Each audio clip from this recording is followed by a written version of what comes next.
Vavaka fiambenana. Vavaka fiambenana.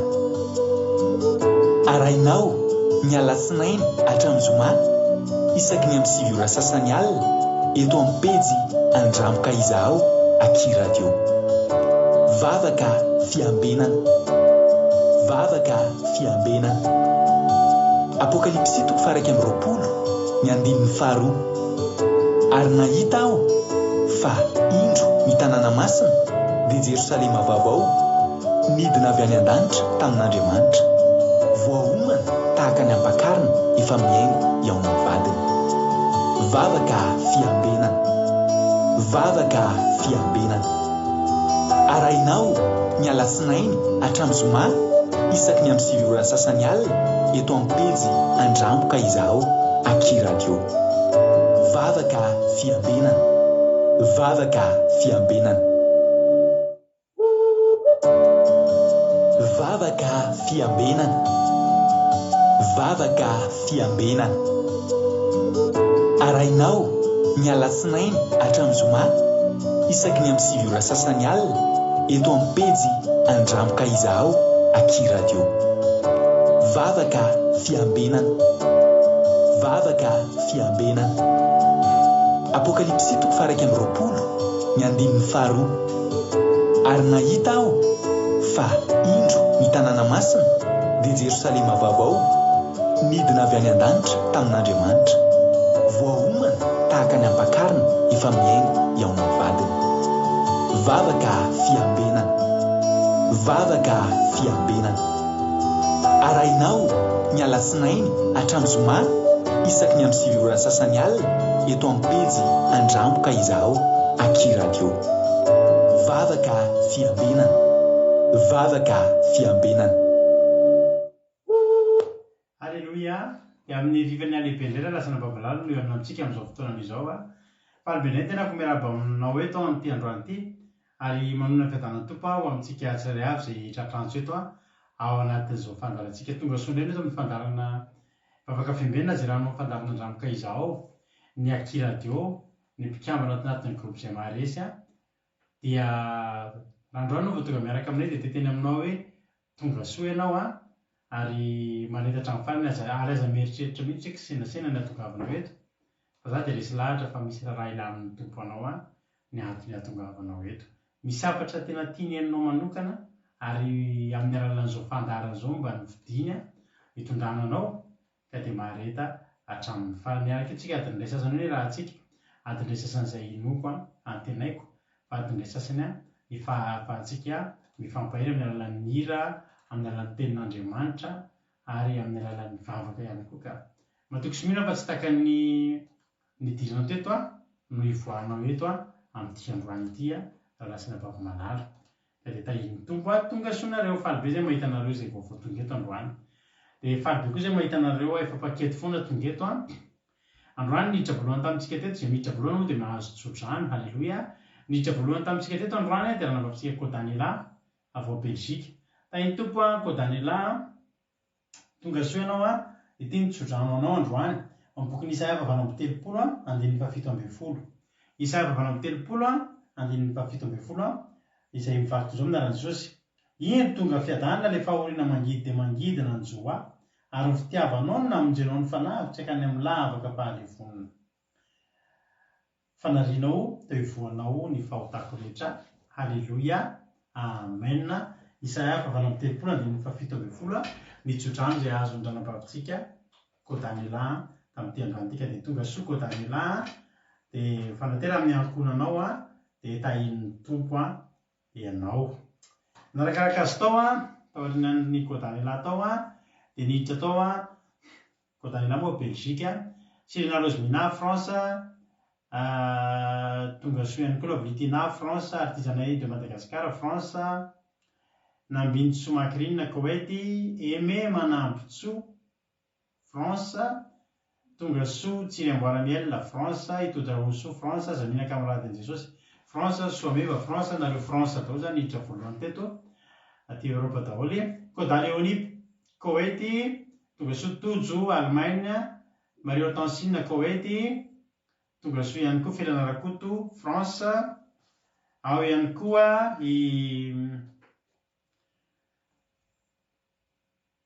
Jesosy Noeliko ranam-baviamy io a Koweity, fahombiazana fitahiana Anitra Clarisse Madagasikara, ao ihany koa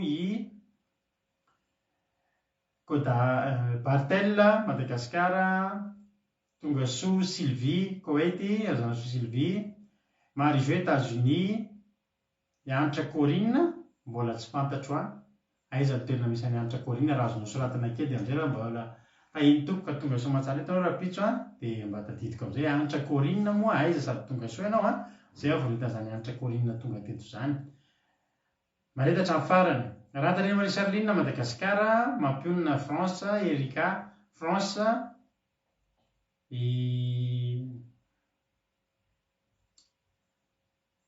misaotra ny tozana indray azy,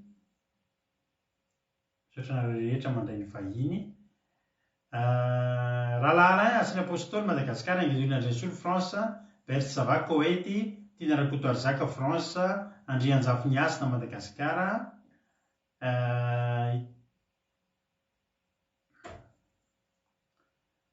Taintompo Niasina, Fabiola Zanakadapa Koweity, dia tonga soa ihany koa Mihaja Jesosy Mpandresy Sarindra Raingo Madagasikara, tonga soa Andolina Suzelle Suisse, tonga soa Lampinerina Liban, Miry Arandriamalala Madagasikara, tonga soa daholo Marina Tiana Canada, Olga Ranoroso Koweity angamba, Mami Koweity Azaska Patitsy France, tonga soa nareo rehetrarehetra faly be mahita anareo dia maharitatra amin'ny farany.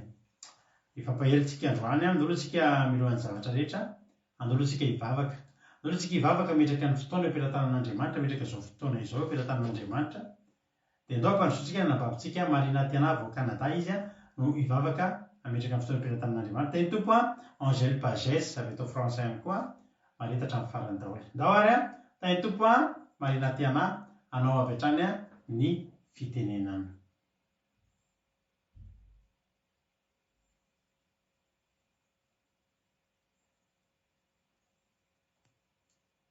Makasitraka pastera name fitenenana.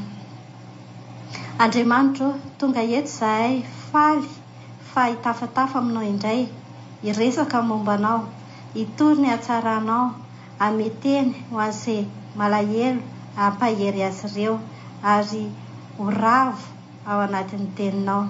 Pasteranay, raha toa ka hitory teny anio dia ianao no aoka hanome hevitra azy ary aoka ho toro hevitrao sy ho toro teninao izany rehetrarehetra izany. Izahay izay tonga eto dia ataovy mifantoka amin'izay zavatra rehetra tokony fantohanay fa tsy paritaka amina zavatra hafa. Izany fifantohana izany no ilainay amin'izao fotoana izao. Ny namanay izay maniry ho tonga eto dia ataovy tonga eto Andriamanitro mba ahafahany zareo ihany koa manovo hery amin'ny teninao izay ho tenenina eto. Favaka ihany koa za ho an'ny zavatra rehetrarehetra izay ampiasainay eto androany dia ataovy re Andriamanitro tsisy devoly na zavatra nakatsakana zavatra ataonay. Izany ny vavaka ataonay mba hatoa somatsara ny zavatra izay tokony ataonay eto androany. Alleluia, amen. Alléluia, makasitraka be dia be anabavy Marina Tiana tsika tao anatin'izay vavaka izay. Tany tompo ianao dia mitombo fa soavana hatrany dia misaotra betsaka dia Jesosy hamaly fitenao tamin'ny asan'Andriamanitra izay nataonao teto. Tahiny Jesosy isika mianakavy. Angèle Pagès France, Izatsiala Koweity, Andoandry France, Angelina Rodriguez Arabie Saoudite, Kada Kamalala France, efa ho France izy ao mbola any Madagasikara izy milarisoatra any anareo mianakavy kely foana. Zay ka mbola tsy voaravako ny akoatr'izay voaravako daholo angamba. Tahiny tompo daholo. Daholotsika hihira. Androantsika dia hihirintsika dia avetsika hihaino tenin'Andriamanitra miaraka amin'ny ranabavitsika nambinatsika rehefa tsy amboaramela izy nitondrantsika anatin'ny tenin'Andriamanitra rehefa ka dia ao anatin'ny tirity ianao maka toerana tsara dia maka baiboly fa sady hamaky tenin'Andriamanitra tsika rehefa no hihaino tenin'Andriamanitra raha nasina baby-malala. Ndao ary mino finaritra daholo ilay atoroko anareo atolotra anareo mpitiavam-be tirity souvenir be ako mihitsy fa misy fotoana nandalo ady mafy be zay ady ara-panahy zay dia tirity mihitsy ny tena mba nampahery mafy mihitsy fa raha misy amintsika koa mandalo ady na ara-nofo na ara-panahy nampahery anao koa ny tirity. Mino finaritra dia samita iny tompo.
Ambaniela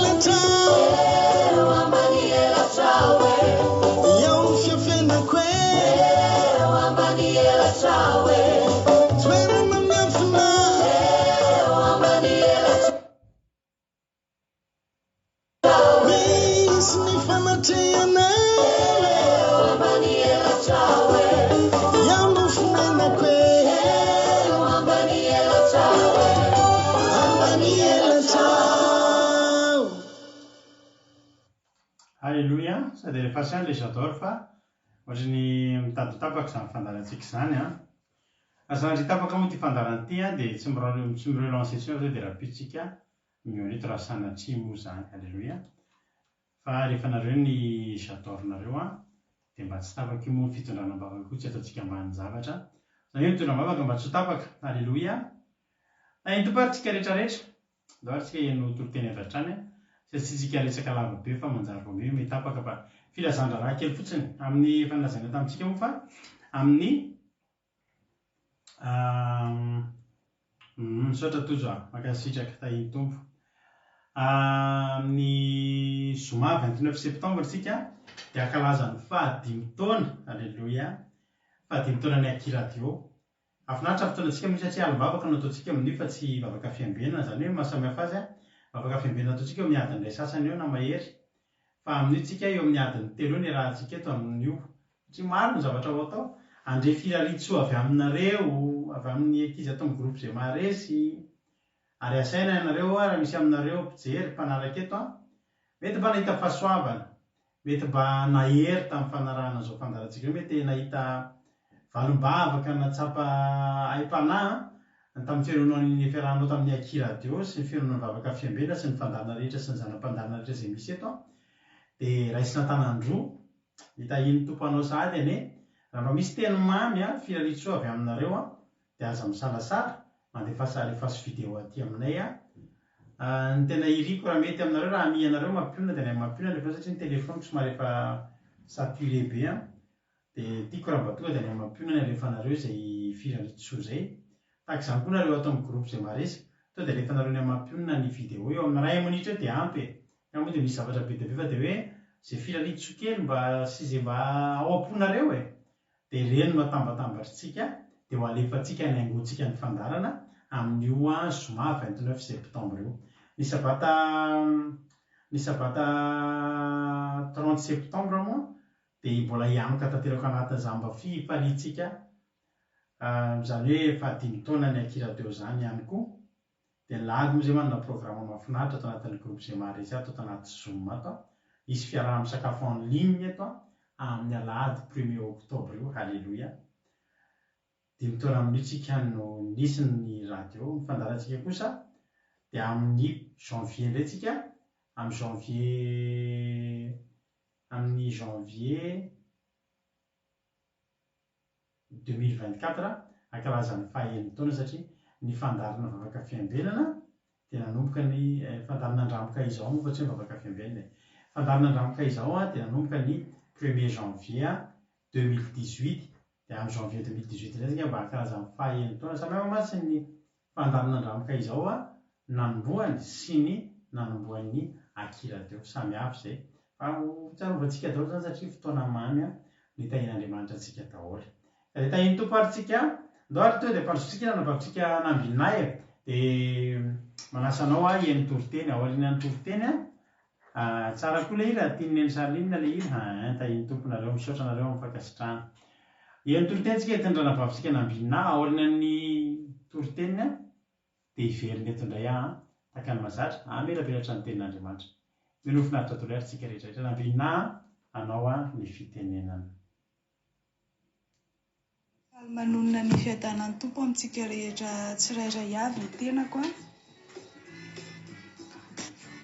tahin Jesosy pasteur Menakavy dia tahin Jesosy itsika rehetra izay tonga amin'izao vavaka fiambenana alina izao ny teny soratra masina izay raha antsika mandinika amin'izao alina izao dia ao amin'ny Marka 2:20 andiny 7:20 ka hatramin'ny 1:30 dia mivaky manao toy izao hoe amin'ny anaran'i Jesosy ny soramandry ny nanontaniana an Jesosy ny amin'izay didy lehibe dia nanantona an Jesosy ny mpanorotaalana anankiray izay efa nahare ny adiny hevitra tamin'ny Sadiseo ka nahalala fa namaly azy tsara izy dia nanontany azy hoe ny didy manao ahoana ny voalohany amin'izy rehetra ary Jesosy namaly hoe ny voalohany dia izao mianoha ry Israely an Jehovah Andriamantsika dia Jehovah iray ihany ka tiavany Jehovah Andriamanitra ao amin'ny fonao rehetra, amin'ny fanahinao rehetra, ny sainao rehetra ary ny herinao rehetra. Ary ny faharoa dia izao tiavana namanao tahaka ny tenanao, tsy misy didy hafa lehibe noho ireo. Amen. Teto ry havana dia hitantsika fa nisy mpanoron-dalàna anankiray izay naharehan'i Jesosy sy ny Sadoseo izay niady hevitra tena hoe ady hevitra tena mafana mihitsy izany dia nahare izy afa tena namaly tsara an'ireo Sadoseo izay nanontany azy ireo Jesosy tena hoe niady hevitra tsara izy ireo dia lasa ihany koa ity mpanoran-dalàna ity nanantona an'i Jesosy dia nanontany hoe ny didy manao ahoana ny voalohany amin'izy rehetra, dia namaly Jesosy hoe ny voalohany dia izao: mianoa ry Israela ny Jehovah Andriamanitsika dia Jehovah iray ihany, ka tiavany Jehovah Andriamanitrao amin'ny fonao rehetra sy ny fanahinao rehetra ary ny sainao rehetra, ny herinao rehetra. Izany no navalin'i Jesosy an'ity mpanoron-dalàna ity.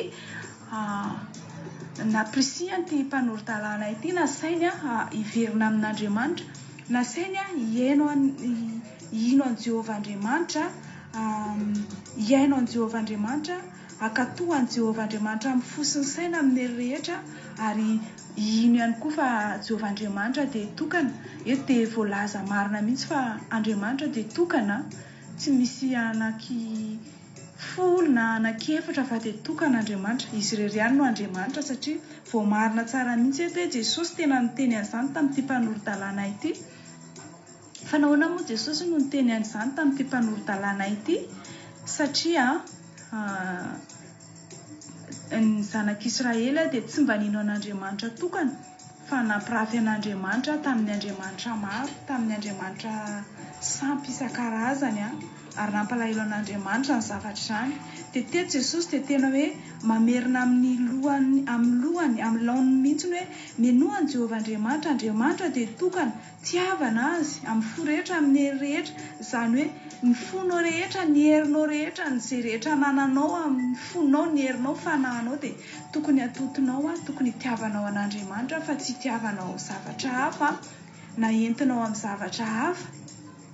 Ary ny tsy fianonan'i Jehovah Andriamanitra ry havana dia tena fahotana mafaty, ny tsy fianonan'i Jehovah Andriamanitra tena io ny fahotana tena lehibe indrindra io, tsy fankatoavana an'i Jehovah Andriamanitra io, tsy finonana azy fa izy dia tokana, tena fahotana mafaty izany ry havana. Tsika mieritreritra hoe mangalatra ny fahotana, mijangajanga dia fahotana, fa mbola kely izany ry havana, fa ny fahotana lehibe indrindra, ny fahotana mafaty indrindra dia ianao tsy tian'i Jehovah Andriamanitra, ianao tsy mankatoa anazy, ianao tsy mino fa tokana izy. Izay ny fahotana mafaty indrindra ry havana.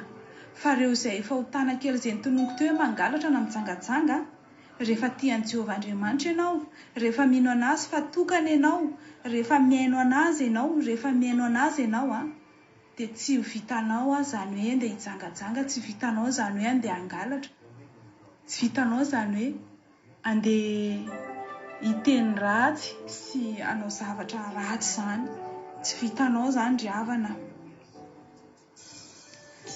Dia ny matoa Andriamanitra ny teny an'io dia tena hoe ilaina verina io, satria tena mafiatoka isika, mafiatoka ny zanak'Israely, dia tena hoe izay mihitsy tena hoe naverin'Andriamanitra mihitsy ny hoe tiava Jehovah, akatoavy Jehovah, tena naverin'i Jesosy mihitsy izany ry havana teto. Ary teto koa izy dia mbola laza hoe ary ny faharoa dia tiavany namanao tahaka ny tenanao, tsy misy didy hafa lehibe noho ireo. Tsy hoe kely ny marina ny didy folo no voalaza any amin'ny testameta taloha, ary tsy hoe kely izany ny didy valo, fa ireto didy anankiroa reto ihany lehibe, fa nakaiza izany ny didy valo. Ny ravain'i Jesosy ve izany ny didy dia nakaiza ny anankivalo, tsy ry havana, lehibe ihany koa ny didy valo. Ary ireo didy valo ireo, ireo ambony valo ireo miaraka amin'ireto roa reto dia folo ny fitambarany, fa voafaritra ao anatin'ireto didy anankiroa izay voalazan'i Jesosy reto, voafaritra ao anatin'ireto ny didy folo, tena hoe voafitin'ireto, tena voafehan'ireto didy anankiroa reto ny didy folo ry havana, dia ao anatiny ao, tsy very ireo fa ao anatin'ireo didy anankiroa ireo, satria rehefa tian'i Jehovahandriamanitra ianao dia manaja ny ray aman-dreninao, tsy miampangalainga amin'ny fahavalonao, tsy manao zavatra avy, tsy manao an'ireo ambiny amin'ny didy valo ireo ianao rehefa tian'i Jehovahandriamanitra. Tenin'Andriamanitra eto ry havana dia ity tenin'Andriamanitra ity tsy natao an'ny olona izay tsy tia an'Andriamanitra, tsy natao an'ny olona izay tsy resy lahatra amin'Andriamanitra ity tenin'Andriamanitra ity didy ity.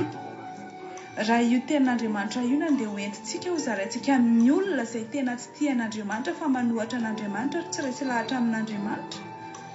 Dia ozy izy hoe dia izao ny hamaliny anao hoe fa ny anareo ve Jehovahandriamanitra re izany dia tsy maintsy forcer mihitsy ve izany hoe ho tia anazy, tsy maintsy forsena mihitsy ve izany hoe hiaino anazy sy hanaja anazy, tsy maintsy forsena mihitsy ve izany hoe izy rery no Andriamanitra.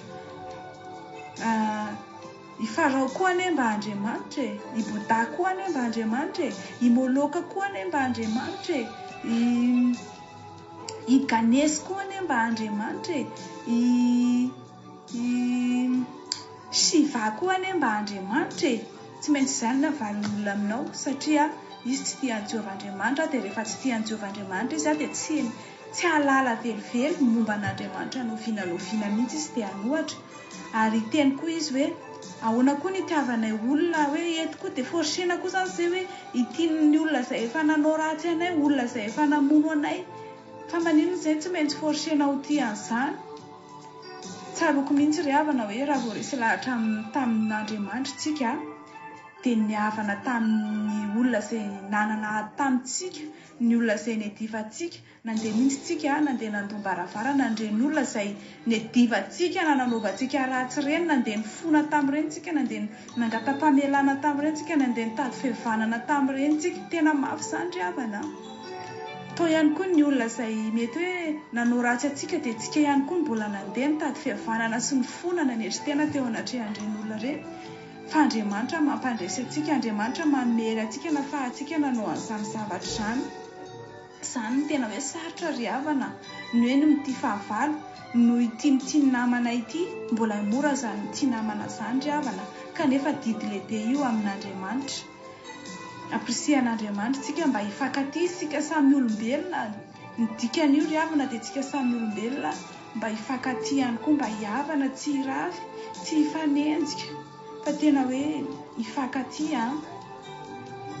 Nampianarin'i Jesosy io tamin'i Jesosy mbola teto ambonin'ny tany dia tena hoe nandidiny io atsika ihany koa dia voadidy voateny ao anatin'ireo tenin'ireo ireo didy roa lehibe ireo fa tsy ny zanak'Israely irery ihany fa itsika ihany koa dia voateny ao anatin'ireo ry havana.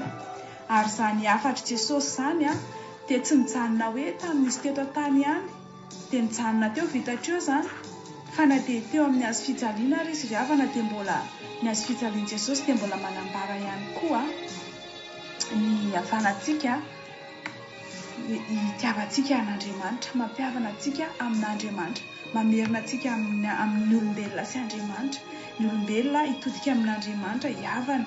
Dia toy izany ihany koa mampihavana antsika amin'ny olona samy olona, izany ny hazo fijalian'i Jesosy ry havana. Tsy hoe nataotao foana izany didy izany ireto didy roa reto, tsy hoe nataotao foana ihany koa Jesosy izay teo amin'ny hazo fijaliana, fa tena misy heriny lehibe, misy hafatra lehibe izany hazo fijalian'i Jesosy izany. Izany tenin'i Jesosy izany dia tena hoe Jesosy mihitsy no mampirisika ny olona. Ary Andriamanitra dia tokana, tsisy Andriamanitra be da be izany fa tsy marina izany. Aza mino an'izany fa Andriamanitra dia tokana ry havana, izay ny tokony hinoantsika. Ary ny zavatra rehetra dia natao mba hifantoka amin'Andriamanitra. Zavatra rehetra izay ataonao natao hitiavana an'Andriamanitra.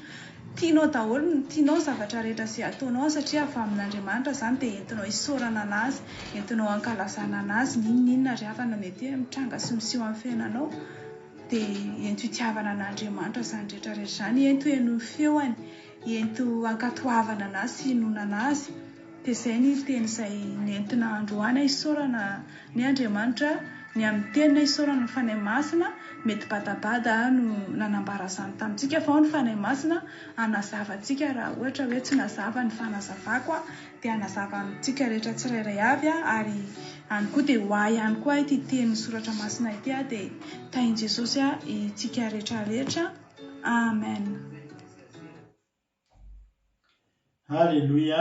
Makasitraka indrindra, tena makasitraka makatelina tanabavy nambinina tao anatin'izay tenin'Andriamanitra izay nentinao izay. Andriamanitra manakam-pahasoavana marifitianao dia mitombory sady tombo fahasoavana dia tongava amin'ny ambony indrindra. Halleluia. Dia tahiny tompo isika menakavy.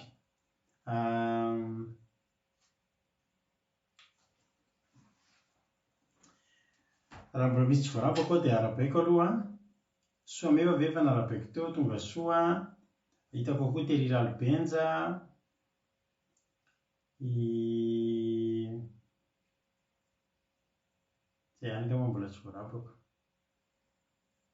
Tsy koa vitsy. Tadidy daholo ity efa narabaina ity tsy narabaina. Raha arivonareo mijery tsy voatanisa tsirairay avy. Soratsika n'Andriamanitra nareo, misaotra n'Andriamanitra foana izay miaraka aminareo eto. Marika 12:20 hatramin'ny 1:telopolo no vakiany anabavitsika nambinina. Fa ny ahy kosa toy izao koa rehefa avy eo hatrany amin'ny 9:telopolo amin'ny anaran'i Jesosy mivaky toy izao manao hoe ny Soramamy dia nanontaniana Jesosy ny amin'izay didy lehibe. Aika izany ohatrany hoe misy didy kely sy lehibe ve ao amin'Andriamanitra? Hovalitsika izay rehefa avy eo. Amin'ny anaran'i Jesosy 5:20 dia nanontany Jesosy ny mpamoran-dalàna anankiray izay efa nareny ny adiny hevitra tamin'ny Sadoseo ka nahalala fanamaly azy tsara izy. Dia nanontany azy hoe ny didy manao ahoana ny voalohany amin'izy rehetra? Jesosy izany hitan'ity lehilahy ity, ity mpamoran-dalàna ity hoe tena mahavaly fanontaniana. Efa narahany maso hatramin'izay fa rehefa miresaka amin'ny Sadoseo dia tena amina fahalalana sy faharanitan-tsaina amin'ny fahendrenana maliny Jesosy. Dia izy hoe alao izy zahako indray mba hanontany anazy mba ahitako hoe ahoana ny hamaliny an'ity fanontaniana iray ity satria sady miaro fitaka ilay fanontaniana. Ohatry ny tehiteny izany izy hoe misy ve didy nataon'Andriamanitra tsy ilaina akory ary misy ve tena ilaina. Misy ve didy lehibe dia misy didy kely. Raha hampiasa didy hena ianao, misy karazana antsy maromaro eo. Misy ny antsy kely, misy ny antsy be, ny hena-ngeza be. Dia misy ve ny didy kely, misy ve ny antsy kely, misy ve ny antsy be. Tsy maintsy ny antsy be ny tonga dia ampiasainao amin'ny zavatra rehetrarehetra, manodidina ny zavatra rehetra. Fa ilay antsy pika kely iny tsy dia tena ampiasaina iny. Ka amin'ny didin'Andriamanitra ary ve misy ny didy lehibe dia misy ny didy kely. Any misy didy tokony ho tandremana kokoa dia misy ny didy tsy dia rarahina kokoa. Izay izany mipetraka io fanontaniana io. Izany hoe misy feky didy ohatran'ny hoe important kokoa noho ny hafa ary misy didy ohatran'ny hoe tsy kely tsy ilaina tsy dia makaiza. Izao no tenenin Jesosy. Ny voalohany aloha izy dia izao: mianoro Israely, Jehovah Andriamanitsika dia Jehovah iray ihany. Kodiavany Jehovah Andriamanitra ao amin'ny fonao rehetra sy ny fanahinao rehetra sy ny sainao rehetra ary ny herinao rehetra. Izay ny voalohany. Izany hoe io zavatra io dia zavatra anankiray maro nalefa tao anaty kitapo anankiray. Ny faharoa dia izao: tiavany namanao tahaka ny tenanao.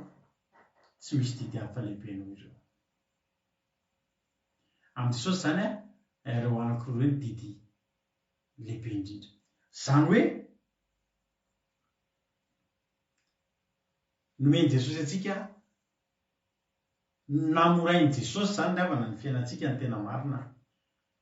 Nomeny Jesosy lalantsika ahafahana manamora fiainana miaraka amin'Andriamanitra. Maro ny lavana ny didy ao amin'ity Baiboly ity. Any amin'ny Levitika izany dia misy Soramamy mihitsy hoe ireo didy maro samihafa. Misy didy kely maro be dia be. Tsy hoe kely moa izany fa zanaka didy be dia be. Raha manao an'izao ny olona anankiray dia izao no atao azy. Resaka fahotana fotsiny dia efa misy firy. raha nanota tsina, raha nanota amin'ny fanahin'iny, zany rehetra zany dia raha nanao an'izao izy dia zao ny atao zao. Misy dia. Ary tsara mahafinaritra ny nanontanian'ity Soian fa nisy ty mpanoratana ity fa namahantsika io. Ny hitanareo ny lalàna n'izao tontolo izao, boky be ohatr' izao misy ny code pénal. Dia na olona efa tapahaizana amin'ny lalàna ary mbola manana an'io boky io izy, tsy tadidiny ao an-tsaina daholo. Manahoana moa raha zavatra ohatr' izao mitranga miseho, inona ny lalàna mifehy an'izay? Dia maka an'ilay boky be ohatr'izay izy dia avadika dia jerena. Na mpitsara na olona nianatra lalàna nandritra ny fiainany mbola mila an'izay boky izay. Tsika zao ohatra tsika zao ity baiboly ity ampiasatsika dia misy verset maromaro efa tadidintsika ao fa tsy ho tadidintsika daholo. Ary misy fotoana ary raha misy fotoana tsika misy zanatra antaniro mbola mijery baiboly mihitsy no tsika. Tsy tadidinao tsy enjery zany daholo no anatiny. Satria hono be dia be.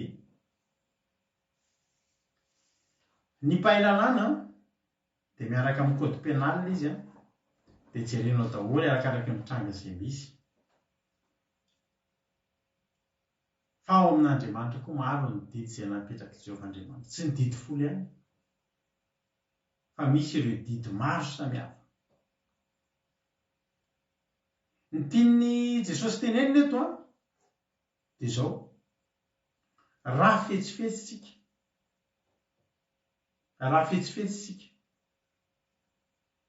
ka manaraka ny toro-hevitry Jesosy izay ahasoa antsika, dia izao ny dikan'izao zavatra ity tenin'i Jesosy ity: ireo didy anankiroa dia mifehy didy maro be. Izany hoe lasa atao anaty kategoria anankiroa, didy be dia be maromaro be dia be. Mazavaitra zavatra izay. Nakeno antsika hijery hoe Jesosy hoe izao ny voalohany amin'ilay didy anankiroa ihany zany. Miteneny izay tsy misy didy hafa lehibe noho ireo, satria ireo didy ireo dia manakompona, manarona didy be dia be. Voalohany, tiavan'i Jehovah Andriamanitra ao ny fonao rehetra, ny fanahinao rehetra, ny sainao rehetra ary ny herinao rehetra. Angesika maki tenin'Andriamanitra ao amin'ny Deutéronomia 4:1. Ijery verset-tsika. Deutéronomia 4:1. Vakiko ny andininy voalohany hatramin'ny 5:20 lava be mihitsy izy ity fa dia maheresitsika. Raha teto zao Jonathan dia nindramiko hamaky an'ity verset lava be ity. Mahafinaritra be izy fa mamaky verset ohatra mety tantara ianao. Alleluia. Ao hoe Jonathan kely, Jonathan an'i Jesosy. Ao ary Deutéronomia 4:1. Ny soramarika dia ny amin'ny fitiavana an'Andriamanitra. Iresaka fotsiny ny amin'ny fitiavana an'Andriamanitra isika. Hoy ny ten'Andriamanitra hoe: ary izao ny lalàna dia ny didy sy ny fitsipika. Ireo fotsiny dia efa lalàna, didy, fitsipika. Izay dia efa izay nasain'i Jehovah Andriamanitra ireo ampianarina anareo, mba arahinareo amin'ny tany izay orovanareo, alehanareo. Rasoe, mba arahinareo amin'ny tany izay alehanareo olovana, mba hatahorana ho an'i Jehovah Andriamanitra ao, hitandremanao ny lalàny rehetra sy ny didiny izay nodiko anao, dia ianao sy ny zanakao ary ny zafinao amin'ny andro rehetra iananao, mba ho maro andro ianao. Alleluia. Ny fitandremantsika ny didy zany tsy hoe mahaelavelona an'Andriamanitra na mahavelona mandrakizay an'Andriamanitra, fa fitandremantsika didy alleluia. Ny fitandremantsika didy mba hamaro andro atsika. Raha teo velona zany ianao hitareo mahatonga ny aty andafy tsy haiko aloha ny andafy hafa. Iny efa mba nahita any aloha hoe tanàna firenena vitsivitsy kely teto Eropa indrindra tamin'ny vakansy iny. Fa ny eto France ny tena teneniko satria ny eto ny tena hay. Dia izao ilay havana malala. Atya vitsy zany tsy ohatrany any amintsika matetika misy accident moto, misy olona vodona automobile, misy fiara manao accident, tsy de matetika zany. Inona kay mahatonga an'izany tsy misy aty? Satria zao manara-dalàna ny olona. Manara-dalàna ny olona. Aty dia miatra mihitsy n'ilay code de la route hoe ny arabe dia tsy ny olona mitondra tomobily ihany no mamila mahay code de la route. Ny code de la route tsy natokana ho an'ny mpitondra tomobile rehetra, fa ny code de la route dia natokana ho an'izay mpampiasa ny arabe. Na mandeha tongotra ianao, na mandeha fauteuil roulant ianao, na mandeha bisikilety ianao, na mandeha moto, na mandeha tomobile, na mandeha trottinette, dia mampiasa ny code de la route. Aty ianao misy olona antsika efa zatra ny lalan-dririnina tany amin'ny toerana nisy antsika ihany, mety tonga dia miampitapita izany, fa ny olona aty tsy miampita raha tsy amin'ny passage piéton. Tsy miampita izany ny vazaha, na tsisy tomobile dia efa fahazarina efa anatin'ny sainy mihitsy hoe ry eny amin'ny passage piéton any hiampita. Satria maninona? Angaha io misy tomobile hozy izy tsika. Tsy hoe na misy na tsisy tomobile, fa efa matoa natao iny dia eny zany mandeha. Ny mpitondra tomobile rehefa tonga mahita hoe passage piéton, tsisy olona mipita tampoka izany zany ka vodina ny tomobile. Fa mpitondra tomobile koa dia mahalala hoe passage piéton, miralentir raha misy olona dia mijanona mihitsy dia mandeha ny olona. Tsisy accident mihitsy satria manara-dalàna daholo ny olona. Ity lalana ity natokana ho an'ny bisikileta, tsisy tomobile mandeha mihitsy zany eny. Dika zany tsisy bisikileta ho vodina ny tomobile mihitsy.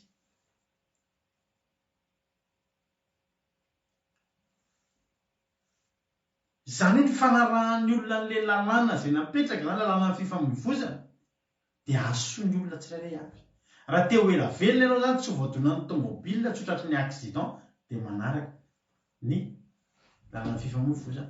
Aty zao ohatra tomobilinao rehefa atao contrôle technique na zavatra kely, rehefa manao contrôle technique tsika ka misy ny atao hoe défaillance majeure, misy ny atao hoe défaillance mineure rehefa ao anatin'ny soratanao anatin'ny taratasy zany ny momba ny tomobilinao zavatra tsy mety.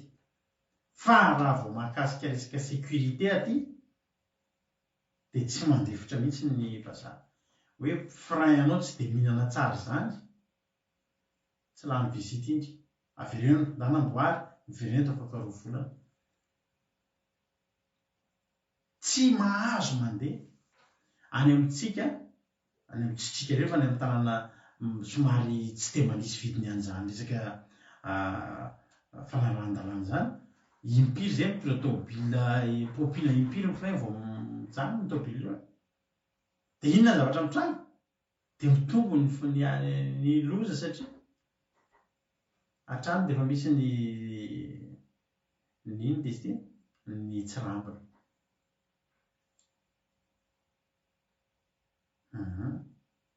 Aty aminay koa ary izao raha vao ohatra ianao tsy manara-dalàna, tsy miampita any amin'izy dia na ny olona tsy mitondra tomobile na mpandeha tongotra ary mijerijery anao hoe ahoana ary zany. Ny fanarahana ny lalàna an'Andriamanitra, ny fanarahana ny didin'Andriamanitra, tsy hoe mahasoa an'Andriamanitra. Andriamanitra efa miaina anaty fahasoavana foana izy. Tsy hoe mahela velona azy, izy velona mandrakizay. Fa ny fankatoavana ny didin'Andriamanitra dia mba hahalava andro iainana antsika, mba hahavelona antsika. Alleloia. Andininy fa telo zao isika amin'ilay Deutéronome fahina teo. Koa mianory zanak'Israely dia mitandrema araka izany mba hita soa ianao ary mba hitombonareo indrindra araka izay nolazain'i Jehovah Andriamanitry ny razanao taminao dia any amin'ny tany tondra-dronono sy tantely. Mianohy zany dia tandremo tsara. Na tena tonga any amin'ny tany tondra-dronono sy tantely ianao dia arao tsara. Arao tsara. Alleluia. Arao tsara ny didin'Andriamanitra. Andiny faevatra. Mianory Israely. Ty ilay voalaza tany amin'ny Marika 12 teo. Mianory Israely. Jehovah Andriamanitsika dia Jehovah iray ihany. Ary tiavan'i Jehovah Andriamanitra ao amin'ny fonao rehetra sy ny fanahinao rehetra ary ny herinao rehetra. Ary amin'ilay marika izy miampy ny sainao rehetra rehetra. Alleluia. zao zany tian'Andriamanitra amin'ny fonao rehetra zany. Andininy fahenina. Aloka ao am-ponao izay teny andodiko anao ao am-po. Tena ao am-po. Ao am-poko ny raketako ny teninao. Dia ampianary tsara ny zanakao. Ane sady efa ao am-ponao no mahasarotiny mihitsy. Aleluia. Tena mahasarotiny anao mihitsy. Dia ampitainao amin'ny zanakao satria fantatrao fanasoanao. Aoka ao am-ponao zao teny andidiko anao an'izao. Dia ampianary tsara ny zanakao. Ary resao na mipetraka ao an-trano ianao, na mandeha eny an-dalana, na mandry, na mifo. Zany ny tenin'Andriamanitra rehefa ao am-po. Io foana ny resahana. Ary rehefa io foana ny resahana, dia tafalatsaka ao am-po ny zanako ao. Ny zanako ilay resaka an'io foana na mitsangana, na mipetraka, na matory, na mifo, dia tafapetraka ny anatin'ny zafokelinao koa. Dia ho lava andro iainana zany tsika mianakavy satria miaina ao anatin'ny ohatran'izany mihitsy. Rehefa mbola tsy vera ny feu dia tsy hisy miampita ny olona tsisy tomobila mandalo. Zany mihitsy ny aty. Fa reny olona miampita rehetrarehetra reny, anisan'izany ny tenanay rehefa maika. Jerojero tsika tsisy tomobila. Taona angamba tsisy tomobila. Efa zatra n'le tsy manara-dalàna. Fa ny olona aty na tsisy olona ary fa izy reny eo fa vera ny feu tsy mandeha izy. Tsisy tomobila mandeha tsony efa zay le fahazara. Ary tsotra adosa izy manao an'izy. Zaho mahafantatra olona zay. Sao mamboatra manao bricolage ao an-trano reny. Dia tsika zao ohatra hoe za zao ohatra nakatra zavatra eny amin'ny plafond ery dia lasa makamaka seza eo dia miakatra. Dia mifixe zavatra eny manolo ampola dia seza. Mananamana zay izy mpanao bricolage na trano reo. Mpandoko trano, mpanamboatra zavatra resaka électricité sy ny sisa ohatr'izany. Io rangahy io rehefa miasa, raha vao tsy misy fitaovana, misy an'ilay escabeau reny, dia ohatra nakatra zavatra izy, aiza ny escabeau, vao tsisy escabeau tsy miasa eo zany izy. Ary ilay escabeau ary mbola misy an'itara hoe ohatran'ny fingotra sécurité iny ery ambany. Satria nahoana? Vao viana ny jorovavimbelona, vao marina ny jorovavimbelona ny ranam-bavintsika Kodaniala hoe ninjera ny vadiny avy eny ambony tohatra. Satria ny vazaha mitandrina. Mba tsotrady ozy. Ny didin'Andriamanitra zany manoro antsika ny zavatra zany. Ny didin'Andriamanitra nge tsy ratsy. Ny didin'Andriamanitra nge mitsinjo antsika avokoa. Mitsinjo antsika avokoa. Andriamanitra rehefa nanao didy dia mitsinjo izay ahasoa antsika. Saingy izao matetika ny mahasoa tsy miaraka amin'ny mahafinaritra ho antsika olombelona. Andriamanitra mahita an'iny fa mahasoa antsika, fa tsika mahita hoe tsy mahafinaritra ilay izy. Dia lasa mavesatra amintsika ilay izy. Fa tsika raha tian'Andriamanitra isika, tsy olana amintsika mihitsy. Amatonga Jesosy miteny hoe tiavany Jehovahandriamanitra ao amin'ny fonao rehetra sy ny sainao rehetra sy ny fanahinao rehetra sy ny herinao rehetra. Dia tsotra. Rehefa amin'ny fotoana io no lasa aloha tia be an'Andriamanitra ianao. Tsisy mavesatra, tsy vesatra ao anao ireo didin'Andriamanitra be ao amin'ny baiboly. Tsy vesatra ao anao ireo. Andriamanitra tianao ve dia tsy mba tianao manao izay tiany? Hoy izany hoe izao mba tiako. Dia satria tianao Andriamanitra dia ataonao izay tiany. Izy tsika tsy mba tia manao izay tiany ny vaditsika izany. Tsika hoe dia tia hanao zavatra tsy tiany ny vaditsika. Tsika ireo samy manana ny zavatra tsy tiana isika ireo. Za zao misy zavatra tsy tiako ohatra. Dia fantatry mampionona izay. Dia tsy ataony. Dia zany tsy atao. Za koa izao mahafantatra misy zavatra tsy tiany, mampalahelo anazy, raha vao tenenina. Dia tsy ataoko izay satria tiako izy. Dia ohatr'izay. Ao an-trano zao tsika rehefa te hanaja ny neny, rehefa te haneho fitiavana ny neny, dia misy zavatra efa ampianarina antsika. Reto ny fitoerany, ohatr'izao aty atao ohatr'izao. Dia rehefa te hanao malifaly azy dia mivoaka avy mivoaka izy, ianao verina avy any. Ataonao tsara be daholo ilay zavatra ny teneniny, milamina ny trano amin'ny zavatra rehetra. Miprofo ny fitiavanao aminazy. Ry havako. Tiavo amin'ny fonao rehetra Andriamanitra. Resao foana ny didiny. na mipetraka ao an-trano ianao na mandeha ny andalana na mandry na mifo fehezo famantarana amin'ny tananao zany aroka ho fe fampatsiarovana eny ambonin'ny andronao ary soraty eo amin'ny tolambaravaran'ny tranonao sy eo amin'ny vavahadinao. Zany ny fitiavan'Andriamanitra amin'ny fosiny saina sy ny fanasy ny hery rehetra rehefa naiza na eny amin'ny rindrinao ary dia feno didin'Andriamanitra mipotra eny amin'ny vavo eny am-bavahadina dia didin'Andriamanitra. Tsy tian'ny olona zany fa tsy mampaninona ary tian'ny olona tian'Andriamanitra zany. Alleluia.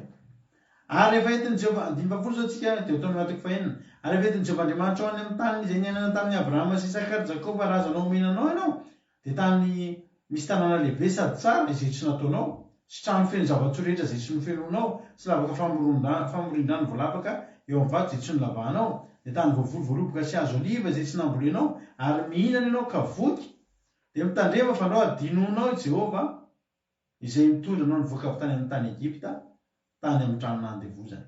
Atahorana Jehova Andriamanitra anao ka manompo azy aroka ny anarany no ihaniananao. Alleluia. Amen. Rehefa mangatabavaka tsika, rehefa mbola anaty olana tsika dia mitandrina izay asian'Andriamanitra tao satria izao manatsika sao dia tsy omen'Andriamanitra tsika lehilaitsika sady zany mitarika olona hitandrina didin'Andriamanitra rehefa mbola anaty problème ny olona iray mora. Ny olona miandrandra valim-bavaka ataonika antsika ireo fa Andriamanitra ny teny nahazonao aza ny valim-bavaka. Tandremo soa adinonao. Tandremo ireo didin'Andriamanitra soa adinonao. Fa ireo no nahatoy izao anao. Nitandrina an'ireo no nitahian'Andriamanitra anao. Misy matetika ny olona misy mpitoloteny somary manova ny io. Ilay mpitoloteny koa tsy te hitandrina didin'Andriamanitra dia izao ny zavatra hovainy hoe tsy mila zavatra be dia be izany hozy izy Andriamanitra ilay vitahantsika. Tena mila Andriamanitra ka. Mila aminao akatony didiny Andriamanitra. Ary raha tonga eto ianao androany mbola tsy tapa-kevitra mihitsy ianao hatramin'izay hitandrina ny didin'Andriamanitra dia teteny aminao hoe mbola tsy azo lazaina ho mpivavaka ianao, tsy mbola azo lazaina ho mpanala-dian'Andriamanitra ianao. Andriamanitra vao nanisy ny fofinaina tamin'ny Adama sy Eva dia didiny napetrany. Ny azo eo voany sa aza hinanana. Didy ange zany. Hoany daholo fa ity aza hinanana. Vao nisy ny aina, vao nisy ny olombelona dia nisy ny didy natao akatoavana. Ary izay mankatoa dia mifidy fiainana. Izay tsy mankatoa dia mifidy fahafatesana. Izay ihany io. Alleluia. Hoy Andriamanitra hoe matao andimy veravola aza manaraka ny Andriamanitra afa amin'ireny Andriamanitra ny firenena manodidina anareo. Fa Andriamanitra saro-piaro aminao Jehova Andriamanitra ao fa andao hirehitra aminao ny fahatezerana Jehova Andriamanitra ka ho fongorona tsy ho amin'ny tany. Alleluia. Aza mankafanahy io moa dia ho aza vaina raha maninona iny. Aza manaraka ny Andriamanitra hafa fa Andriamanitra tena Andriamanitra saro-piaro. Aza mankafanahy ny Jehova Andriamanitra ireo ianareo tahaka ilay nanaka anareo fa nahazo tao maso. Tandremo tsara ny didin'i Jehova Andriamanitra ao sy ny teny vavolombelona ary ny lalàny izay efa nandidinanao. Ary ataovy mahitsy sady tsara mason'ny Jehova mba hahita soa ianao ary mba hidiranao andovan'ny tany. Ny tany soa izay nianianan'i Jehova tamin'ny razanao omena azy. Ary mba horohany tsy eo anoloanao ny fahavaranao rehetra araka izay nolazain'i Jehova. Tiavan'i Jehova Andriamanitra ao ny fonao rehetra sy ny fananao rehetra sy ny saina rehetra. Ozy koa Jesosy ny fandroany. Ny dito faharoa tiavany namanao tahaka ny tenanao. Ao amin'ny Levitikosy misy an'izay. Levitikosy toko 7:10 vakitsika. Levitikosy toko 7:10 andiny fa 7:10.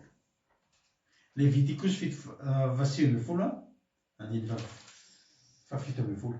Ny soramandry any amin'ny Levitikosy toko 7:10 dia izao didy maro samihafa. Misy didy be dia be ao raha maki nareo.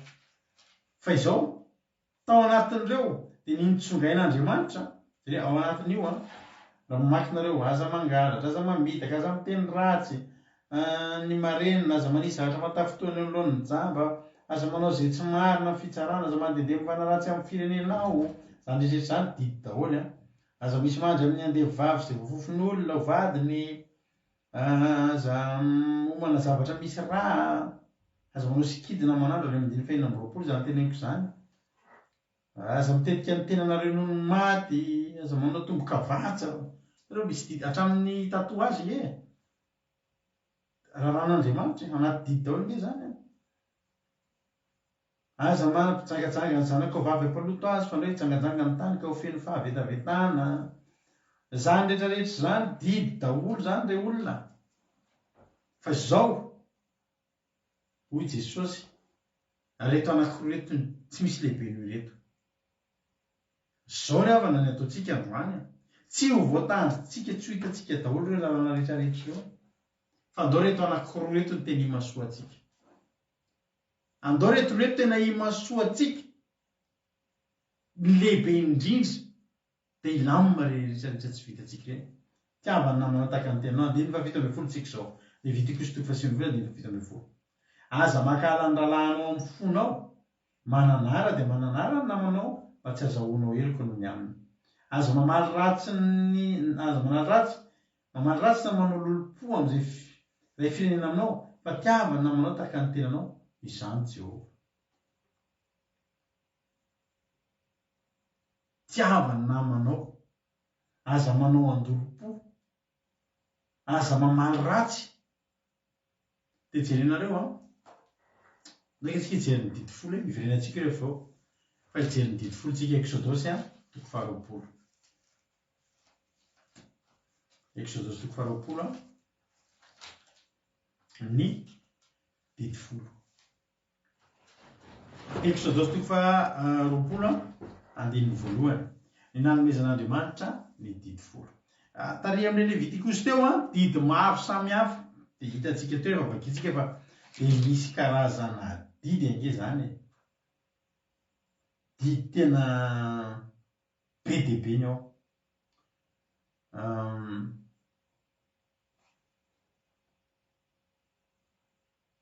tsarana raha eo anatrehany fotsy volo ianao ka manajany tavany antom-panahy zany zao didy daholo zany anjao mizoky olona alleloia aza homana zavatra misy raha tsika tsy mihinana raha manta zany tsy mihinana raha tsika zany mahatonga tsika tsy mihinana reny boudin reny alleloia tsika tsy mihinana ritan'ireo fa rehefa mandeha misakafo amin'ny restaurant tsika dia aza mihinana le zavatra saignant ohatra mihinana steak anao toy izany atao saignant ve dia mbola mandeha raha iny aza mihinana an'iny ho tena andro aza homana zavatra misy raha aza manao sikidina manandro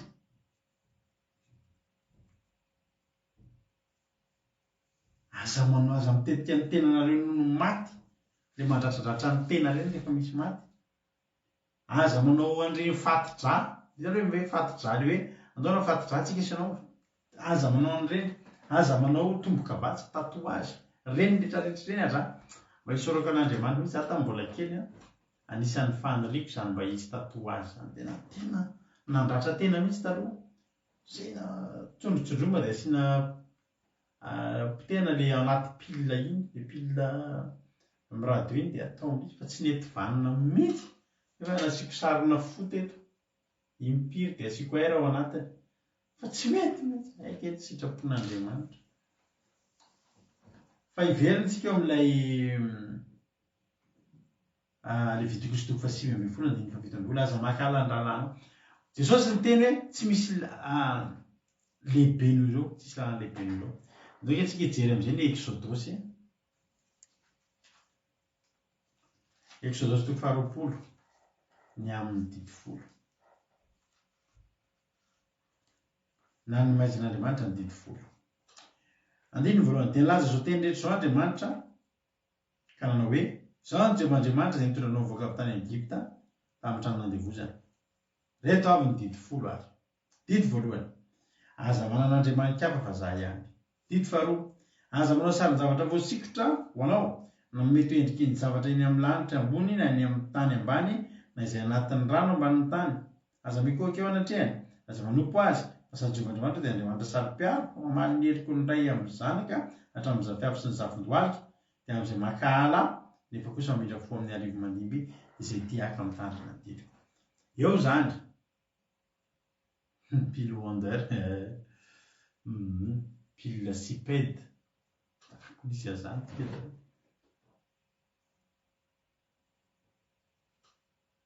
ny manao Andriamanitra kafa zany tsy tian'Andriamanitra, makahala an'Andriamanitra fa ny mitandrina ny didiny dia mahazo fitahiana. Alleluia. Io zany ny didy faharoa, aza manao sarin'ny zavatra voasikotra. Andininy fahatelo, ny didy fahatelo, aza manonona foana ny aran'i Jehovahandriamanitra ao fa tsy ataon'i Jehovah tsy manatsiny izay manonona foana ny aran'Andriamanitra zany le ohatra hoe mampiasa ny aran'Andriamanitra amin'ny fisolokina reny, ianianako misy tena ao anaty an'Andriamanitra nefa lainga reny.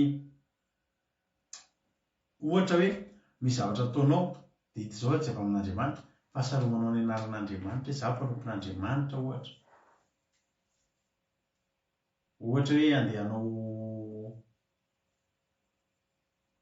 politika ianao dia andeha ho ampiasainao any ny anaran'Andriamanitra za lazainao fanita an'izao zavatra rehetra. Aza manonona foana ny anaran'Andriamanitra ao. Didy fahatelo zay. Didy fahaefatra, mahatsiarova ny andro sabata hanamasina azy. Eny manana isanao anaovanao ny rahanao rehetra fa sabatan'i Jehovahandriamanitra ny andro fafito.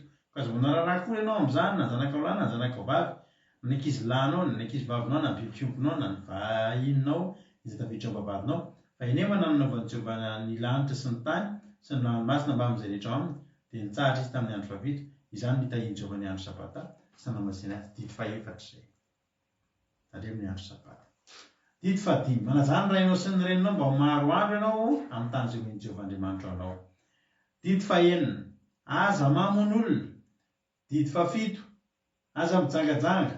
Didy fahavalo, aza mangala. Didy fahasivy, aza mety ho vavolombelona mandaingana amerika ny namanao. Tsisy azavay zany. Didy fahafolo, aza mitsiritra ny tranony namanao ary aza mitsiritra ny vadiny namanao, ny ankizy lany, ny ankizy vavy na ny ombony na ny bolikiny na izay mety ho an'ny namanao akory azy. Ireo zany ny atao hoe didy folo. Fa zany tiananao androany. Le didy anankiroa notenenin Jesosy tary hoe tiavan'i Jehovahandriamanitra ao ny fonao rehetra sy ny sainao rehetra sy ny fananao rehetra ary ny herinao rehetra. Zay ny didy voalohany sy ny hoe tiavany namanao tahaka ny tenanao. Dia nareo didy folo ireo ary tonga dia mizara roa ireo.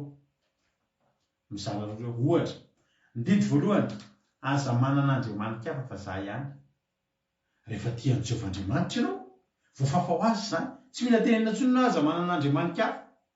Toa zany dia didy sivy aloha to dia mihitsy aloha indray satria efa manana an'ilay ray ngezabe anao hoe za tian'i Jehovahandriamanitra amin'ny foko sy ny saiko sy ny fanahiko sy ny heriko rehetra. Ahoana moa ny ahafahanao anan'Andriamanitra hafa raha tia be an'Andriamanitra ianao? Enao ve dia hitady Andriamanitra hafa raha tia an'Andriamanitra? Tonga dia voafafa ny didy iray voalohany, aza manan'Andriamanitra hafa fa za ihany. Ny didy faharoa, aza manao sarin'ny zavatra voasikotra. Koa Andriamanitra zao no niteny fa sarom-piaro, za ve tia an'Andriamanitra dia hanao izay zavatra mahasarom-piaro an'Andriamanitra. Dia tonga dia voafafa ho azy koa ny didy faharoa.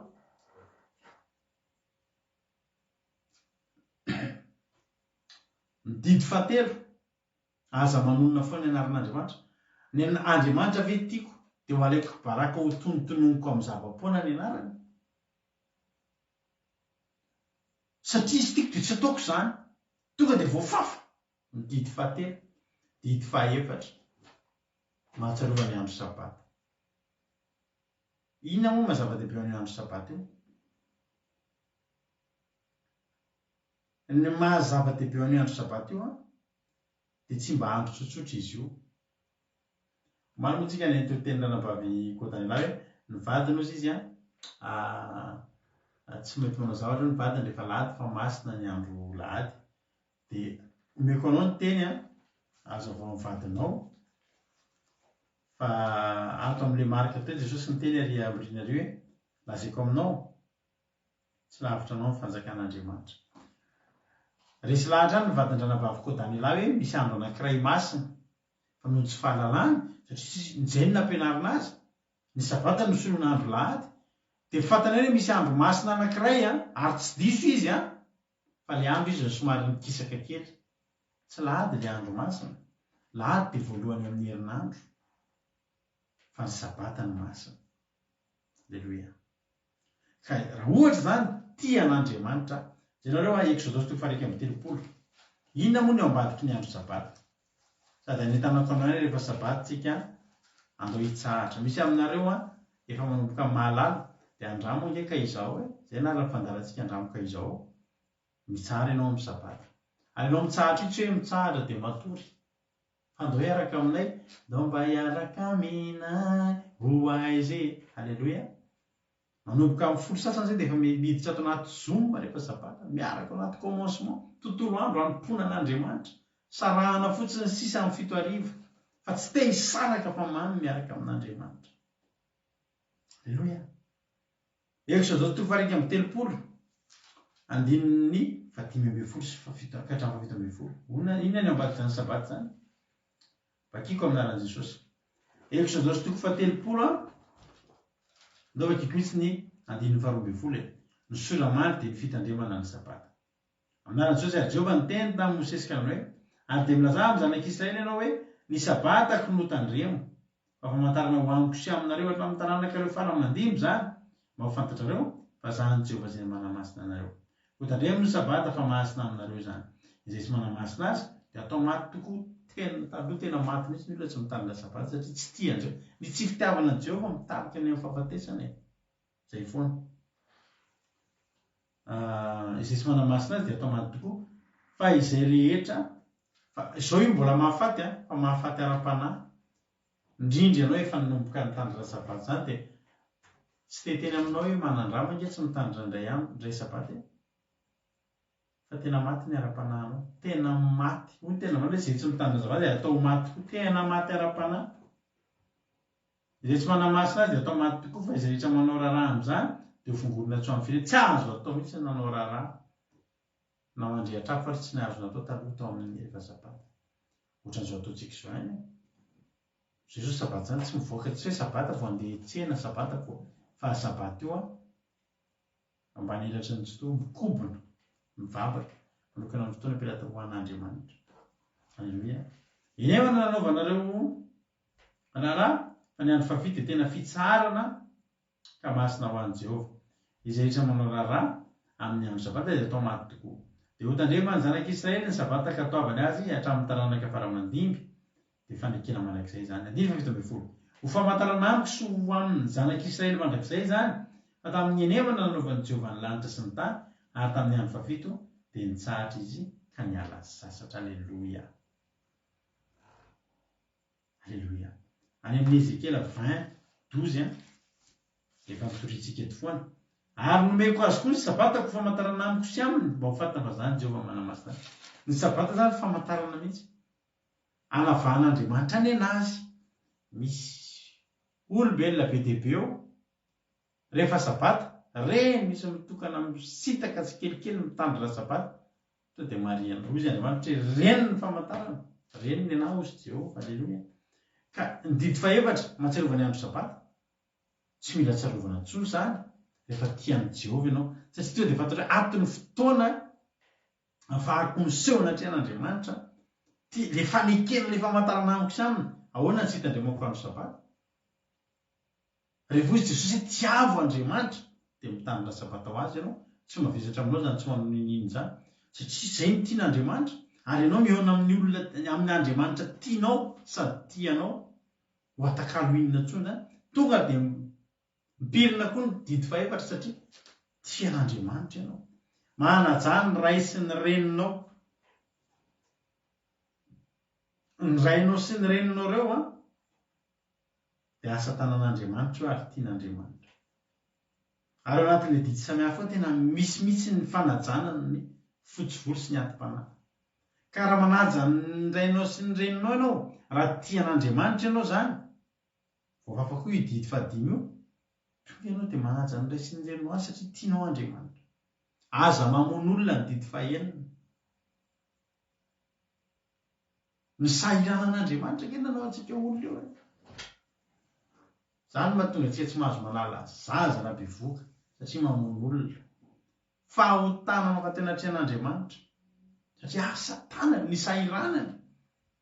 Dia Andriamanitra tianao ve ny sahirana tamin'io dia ho vonoina ilay olona. Raha tian'i Jehovah ianao tsy mamono olona zany. Tsotra be fotsiny zany. Aza mijangajanga na ara-nofo na ara-panahy. Ny mijangajanga ara-nofo dia miaraka amina vehivavy akoatra ny vadinao izay men'Andriamanitra anao. Mijangajanga ara-panahy manan'Andriamanitra miverina ry amin'ny didy voalohany ihany. Nefa ianao raha tian'i Jehovah voafafa koa io. Andeha hijangajanga ho aiza vao hijangajanga dia misy tena tsy tian'ilay Andriamanitra. Tiako izy za tsy hanao an'izany ka. Aza mangalatra. Eto indray dia izao. Ny didy voalohany tiavan'i Jehovah Andriamanitra amin'ny fonao rehetra sy ny sainao rehetra sy ny fananao rehetra sy ny herinao rehetra. Toy izay koa ny didy faharoa tiavany namanao tahaka ny tenao. Manomboka eto indray didy fahafito. Didy fahavalo azafady aza mangalatra. Raha tianao ny namanao dia voafafa koa io. Ahoana ny zavatry ny olona no angalarinao nefa tsy anao. Aza mety ho vavolombelona mandainga. Raha tianao ny namanao tadidio fa ao anatin'ny vavolombelona mandainga ianao misy iray milentika dia misy iray misandratra. Ka raha vavolombelona mandainga ianao dia andetika namana amin'ny tsirany ianao. Nefa ianao raha tian'ny namanao, tiavan'ny namanao tahaka ny tenanao dia izao fotsiny antsaina raha ambazaha moa no misy manao ohatran'izao ataoko izao. Tonga ianao dia tsy nanao voafafa koa ny didy fahavalo havana ny fahasivy azafady. Aza mitsiriritra any amin'ny Exode reto amin'ny didy fahafolo aza mitsiriritra ny tranony namanao, aza mitsiriritra ny vadiny namanao, ny ankizy lahy, ny ankizy vavy, na ny ombony na ny borikany izay mety ho an'ny namanao akory azy. Rehefa tianao ny namanao ahoana ny tsiriritanao ny vadiny, ahoana ny tsiriritanao ny arenany. Voafafa daholo zany ilay didy ireo, ny didy fahafolo koa voafoaka ao amin'ny tiavany namanao tahaka ny tenanao. Tsy misy hitandremanao didy folo raha voatandrinao ireo anankiroa ireo. Alleluia.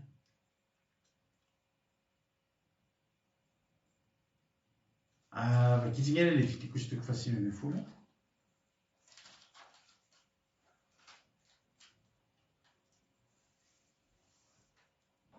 Tandremo ny didiko izy, aza vela ilomy amin'ny karazana noho izy ny bibibronko. Aza vavazana voan-javatra roa karazana mifangaro ny taninao, aza mitafy lamba natao amin'ny zavatra roa samihafa karazana famaofao. Ny tian'Andriamanitra tenana amin'izany dia izao. Aza fangaro amin'ity zavatra hafa ny tenin'Andriamanitra. Aza fangaro amin'ny devoly ny tenin'Andriamanitra. Aza fangaro amin'ny lalàna ny tany ny didin'Andriamanitra. Rehefa an'Andriamanitra dia an'Andriamanitra. Ataovy ho an'Andriamanitra. Rahavana malala. Androany tsika raha fetsifetso atsika. Andao hitandrina amin'ireo didy roa ireo. Dia milamina. Alleluia. Dia milamina rehetra rehetra izao. Raha vitantsika fotsiny zany mitandrina didy roa, tiavan'i Jehovah Andriamanitra ao amin'ny sainao rehetra sy ny fananao rehetra ary ny herinao rehetra. Alleluia. Tonga dia damy tenanao efa atsasa manila mihoatra ny didy folo voatandrinao raha ny resantsika teo. Tiavany namanao tahaka ny tenao saika ny didy taty aoriana rehetra rehetra. Didy fahenina. Didy fahavalo, fahasivy, fahafolo. Mbola azo raisinao koa ary ny andiny fahenina. Aza mamono olona, aza mangalatra, aza mavavolombelona mandainga, aza mitsiritra ny zavatra namanao. Rehefa tiany namana tahaka ny tenanao, toy dia tsy manao an'ireo fotsiny. Zany hoe izao zany. Mitandrina didy roa ianao satria ireo tena ireo ny lehibe indrindra. Alleluia. Marika. Tsy misy didy lehibe mihoatran'ireo izy Jesosy. Voatandrinao zany ny anankiroa, tonga dia tsy folo fotsiny fa mihoatran'izany ny voatandrinao. Rehefa tian'Andriamanitra ianao ry havako, tian'Andriamanitra ianao, tsy tsisy nina mavesatra aminao amin'ny Baiboly. Tsy misy. Izao foana teninao izay ve mibanga-tany. Azo atao daholo ngereo. Rehefa tsy zavatra tsy azo atao. Azo atao daholo ireo. Fa raha miampy fitiavana dia mahevan'ireo. Mampairy anao androany. Andao hitandrina amin'ireo didy anankiroa tenin'i Jesosy. Izao tenin'i Jesosy rehefa avy eo. Andiny faharoa amby telopolo amin'ilay marika 12. ary hoy ilay mpanolora-dalàna taminy marina zany toko tsara ny ilazanao fa raha ihany Andriamanitra ary tsy misy afa-tsy izy ary no tia azy amin'ny fo rehetra sy ny saina rehetra sy ny hery rehetra ary no tia ny namana tahaka ny tena dia mihoatra lavitra no mifanaritra odorana sy mifanaritra hafa rehetra izany. Na anao fanaritra odorana impiro anatin'ny ray andro ianao nefa tsy tia ny namanao, na anao fanaritra odorana impiro isan'andro ianao nefa tsy tia an'Andriamanitra dia zava-poana zany. Hoy ny ten'Andriamanitra mihoatra lavitra noho ny fanaritra odorana sy fanaritra hafalasatra ny fitiavana an'Andriamanitra sy ny fitiavana ny namana. Andiny fahatrany Baiboly ary ahitan'i Jesosy fa namaly tamin'ny mpahendrina izy dia hoy izy taminy tsy lavitra ny fanjakan'Andriamanitra ianao. Izany hoe maninona? Raha voatandrinao zany ireo roa ireo, tiavany Jehovahandriamanitra ao averika any amin'ny fonao rehetra sy ny sainao rehetra sy ny fananao rehetra ary ny herinao rehetra, dia tiavany namanao tahaka ny tenanao, dia izao no teneniko anao. Efa tady amarana an'ilay raha misy fotoantsika manaraka fianarana dia misy hoe module 1, module 2, module 3, module 4. Na ohatra koa tsika hoe rehefa mianatra tsika dia misy ny step 1, 2, 3, 4, 1, 2, 3, 4, tonga any amin'ny 4 ianao efa hivoaka. Alleloia. Voanao ny kitan'ny tadidin'Andriamanitra ianao dia any amin'ny voalohany miakatra 2. Fa tia lehilahy tia mitandremana ilay anankiroa, tonga dia efa niakatra any amin'ny 4 izy. Eo amin'ny 4 nefa ianao efa nala ilay fanadinana farany ianao dia tonga any amin'ilay tena izy fanjakan'Andriamanitra. Hoy Jesosy tsy lavitra anao. Raha vitantsika zany mitandrina reo tiavan'i Jehova dia tiavan'ny namanao, dia hoy Jesosy efa tsy lavitra intsony ny fanjakan'Andriamanitra. Dingana kely sisa, fanamasiana tena sisa, fitandremana sisa tsy mbo petipetina dia tsy lavitra ny fanjakan'Andriamanitra. Za koa dia teny aminao androany. Aza miezaka hoe tandrina ilay didy samihafa be maro ary ianao tsy enjery. Fa fantanao fotsiny rehefa tian'Andriamanitra ianao dia izao fantanao fotsiny ohatra tsy mety amin'Andriamanitra kosa izany zavatra izany. Ty zavatra tiana tsy voasoratra ary tsy hitako hoe aiza misy ny soratra amin'izany ao amin'ny Baiboly. Dia fantatro fa tsy tsapako fa tsy tian'Andriamanitra izany, donc tsy ataoko satria tiako izy. Dia za dia teny aminao tsy lavitra anao koa ny fanjakan'Andriamanitra. Tsy lavitra anao ny fanjakan'Andriamanitra. Mba hafetsifetsy andao ataontsika tena ho fatao zany manomboka androany hoe za Andriamanitra tsy ho vitako mitandrina an'ireo didina be dia be ireo. Fa reto misy anankiroa nomenao Jesosy, laza ianao fa tsy misy didy lehibe hafa an'ireo. Ny tiany Jesosy tena zany tsy hoe kely ny ambiny, fa ireo anankiroa zany mahafoaka an'ireo didy be dia be. Ka raha tsy te hita didy, tsy te hitady an'ireo marobe ireo ianao dia ndao ireo mitandrema azy. Mora ho ahy nomen'Andriamanitra ho ahy ny fahafahana, namorain'i Jesosy ny fandehanantsika any an-danitra. Ry havako. Za koa dia teny aminao androany raha vitanao mitandrina an'ireo hoe efa tsy lavitra anao intsony ny fanjakan'Andriamanitra. Ho tahin'ny tompony itsika mianakavy, mino aho fa havoaranareo ny hafatra androany. Ino ny compteko? Alefako amin'ny commentaire io ny compte ahafahanareo miantso ny tenako. Raha misy aminareo maniry hizara fahatsapana amin'izao fotoana izao dia tonga dia afaka miantso amin'ny messenger anareo. Inona ny tsapanareo? Inona ny zavatra voarainareo androany tao anatin'ny fampianarana, tao anatin'ny toriteny? Afaka mizara fahatsapana nareo. Afaka miantso nareo amin'izao fotoana izao. Olona roa na telo raha misy raha tsy misy dia tonga dia efa hiditra amin'ny hira avy hatrany tsika. Raha misy antso dia andao ampidiritsika izy hizara fahatsapana androany. Andao ary ampanzotsika raha lahantsika tojo izy niditra voalohany teto androany hizara fahatsapana. Dia andao ary to dia menazy ny fitenenana raha latojo. Inona ny fahatsapana voarainao tamin'ity androany ity? Jesosy daholo tsika rehetra dia makasitraka raha navadinidinina fasitraka tamin'ny toriteny tena nahakasika sady mitany ten'Andriamanitra tindriko mihitsy io dia tena nahafinaritra tena le parapararitra mihitsy le fanomezan'ny pasitera azy farany teo tena nahafiainazy tsara hoe tena namoray Jesosy ny fiainatsika. Dia ohatrany hoe mahafinaritra hoe ireo tena tadimina satria namaky Baiboly didy rehetra amin'ilay vidikosa sisa tena sady lany fotoana tsisy fotoana makina tsy voatandrina daholo koa izy rehetra fa saorana an' Jesosy nanamora ny lalana makany an-danitra tena mety didy anankiroa dia roa fotsiny dia fampatadidy ireo dia miesaka. Aleluia. Dia taina Jesosy tahory. Alleluia. Mankasitraka indrindra amin'izany fotoantsika tao anatin'izay fizarana fahatsapana zay. Raha mbola misy areo raha mbola misy amintsika mbola te hizara fahatsapana dia afaka miantso nareo na amin'ny WhatsApp zany na indrindra amin'ny Messenger efa nalevako io ny compte-ko. Raha misy mbola hizara fahatsapana dia afaka mbola miditra ianareo. Alleluia. Raha tsy misy moa dia avy hatratsika dia hiditra amin'ny hira amarantsika ny fotoana dia hivavakantsika aorian'izany hira izany. Ndao ary. Tsy nisy tsony ny appel misaotra ny tojo ny zara fahatsapana ary ndao ataontsika ary tirity. Fitiavana dia fifankatiavana. Zay zany ny didy. Fitiavana an'Andriamanitra dia fifankatiavana entre antsika. Fifankatiavan'ny mpianatra, fifankatiavan'ny mpirahalahy. Alleluia. Zay ny didin'Andriamanitra. Raisitsika no fitiavana dia fifankatiavana dia ho tahin'ny tompony isika rehetra. Amen.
Amizao tontolo izao andeha toroy fa Kristy nampianatra mba hifankatia hoporopotsika indray anio ampitso maraky izay izao sy aminao dia iray satria zanakely iray fitiavana fifankatiavana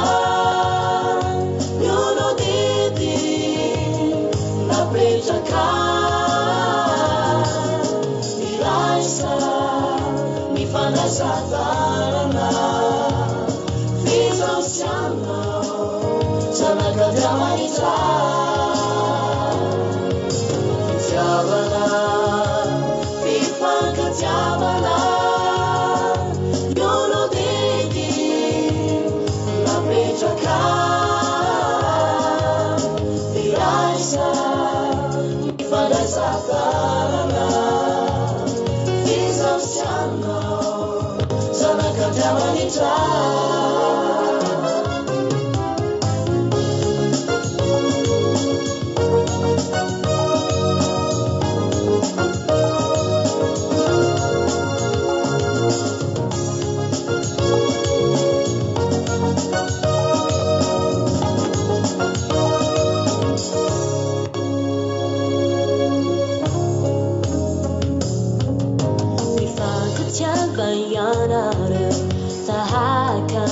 Java kwanareu izani no wafani namako ndo ifankati